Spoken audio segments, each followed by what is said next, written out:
म्हणून माया या शब्दाचा अर्थ असा आहे, मा म्हणजे नाही, या म्हणजे जी. जे नाही ते दाखवते तिला म्हणतात माया. संसारामध्ये सुख नाही ते दाखवते तिला माया म्हणतात. आणि या मायेचे नादी लागून जीव आयुष्यभर दुःख भोगतो. तुकाराम महाराज म्हणतात, अशी माया देवाचं जर नामचिंतन केलं तर ती तुमच्या चरणाची दासी बनते. तुका म्हणे माया होय दासी. आता ती माया जर दासी झाली तर तुम्हाला कशाचं चिंता आहे? एक मुलगा अंगणामध्ये खेळत होता आणि त्याने गल्लीमध्ये दृश्य पाहिलं. ऐका बरं शेवटचा दृष्टांत. गल्लीमध्ये दृश्य पाहिलं, दोन खाकी कपडेवाले माणसं त्यांच्या हातामध्ये पकडून चालवलेला. काय दृश्य असेल ते? खाकी कपडेवाले कोण राहतात?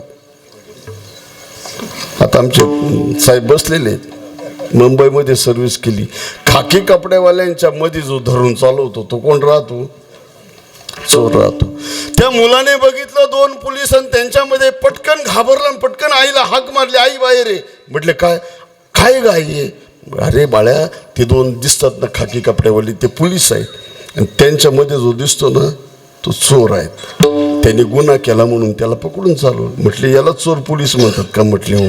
2-3 दिवस झाले त्याच गावामध्ये जीर्णोद्धाराचं काम होतं आणि एक मंत्री आले. त्याच्या पुढं 25 पोलीस, माग 25 पोलीस, उजव्या हाताला 10 पोलीस, डाव्या हाताला. आणि त्याच गल्लीमधून येत होते. हे पोरग तिथंच खेळत होतं. आणि त्याच्याच वाट्यावर स्टेज दिलं होतं मंदिराचं उद्घाटनाचं. बाईक जवळ खेळत होतं आणि त्यांनी ज्या वेळेला पाहिलं घाबरलं ना ती. कारण पर्वचं जरा बारीक होतं चोर. त्याच्या डोक्यामध्ये काय होतं? पोलिसांच्या ताब्यामध्ये जो राहतो. घाबरलं, आईला हाक मारली, आई बाहेर रे, आई बाहेर रे. लय मोठा चोर आला. खरं बोलला का खोटं बोलला? खरं सांगा.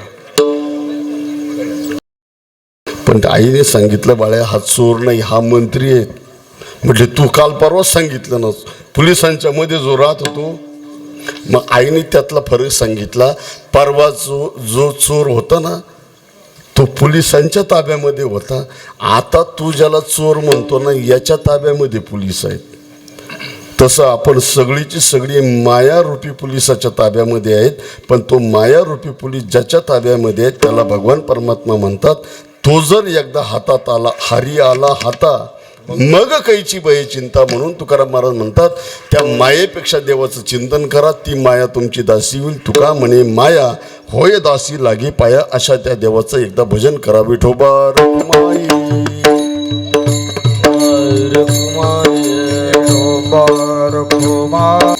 फक्त 2च मिनिटं तुमचे घेतो मी. तेवढं लक्षपूर्वक अभंगाची साखळी बसून देतो, सेवेला पूर्ण विराम देतो. तुकाराम महाराज म्हणतात देवाचं नाव असं आहे, ऐसे विठोबाचे नाम कैसे तुटे भवरोग. ऐसे विठोबाचे नाम, कैसे विठोबाचे नाम संचित क्रियामान भोग तुटे.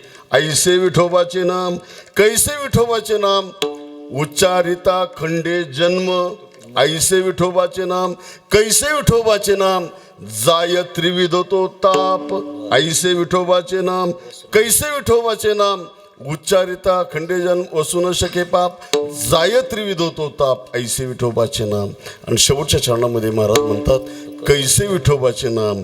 तुकाराम महाराज म्हणतात तुका म्हणे माया, का जी माया अख्ख्या जगाला रडवते ती माया तुमच्या चरणाची दासी बनते. ऐसे विठोबाचे नाम. ज्ञानेश्वर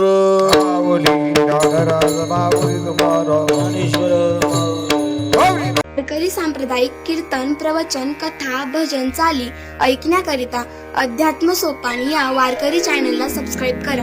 धन्यवाद. राम कृष्ण हरी.